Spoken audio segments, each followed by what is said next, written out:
Today we're at Ebbsfleet Garden City. We're here as part of the Enabling Water Smart Communities case study series, and we're here to understand how Ebbsfleet Garden City has developed in a sustainable way, and particularly looking at some of the water management issues and how they've been addressing those.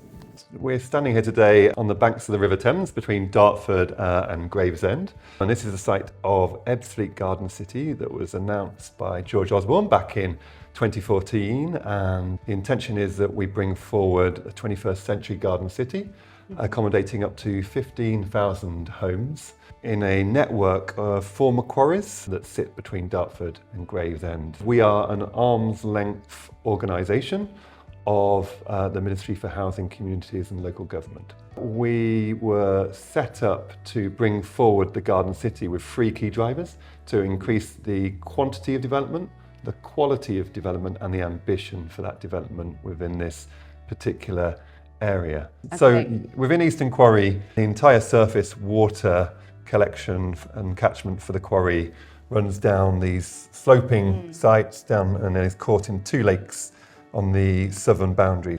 The villages are broken down and separated by these linear parks that run in between them. Yeah. And within the linear parks, there's a swale which helps to collect the rainwater and then feed it down into the lakes themselves. Tell us about what you're doing from a sustainability perspective at Ebbsfleet Garden City. We're using modern construction methods. We're also promoting water saving measures such as SUDs and rainwater harvesting within developments. Obviously there is a standardised development model that most developers and those house builders pursue, and we're keen to work with them to both develop within the constraints that they're working within, but also to develop some of the kind of key design areas that we're interested in, such as that distinctive architecture, a higher quality landscape. I think one of the key things we've done within Ebbsfleet over the last 6 or 7 years is incorporate a design management system that makes it clear what quality we're expecting, and then allows us to assess quantitatively that quality when schemes come through the planning system.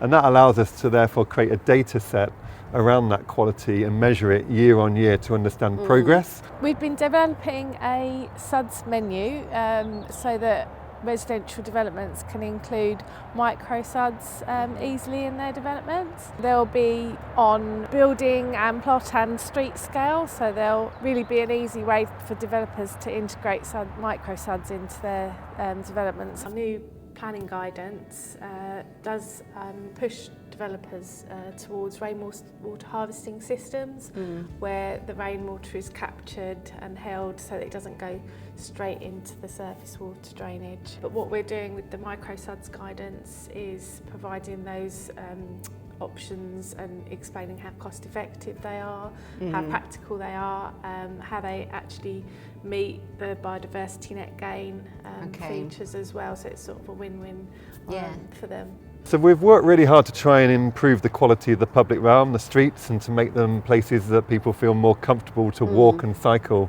within, and also to create the garden in the garden city by creating greener streets. Kelly, this is a climate resilient garden, as I understand it. Tell us about what that means. We've got a green infrastructure strategy which commits us to introducing planting schemes that are drought tolerant, biodiverse and resilient to climate change.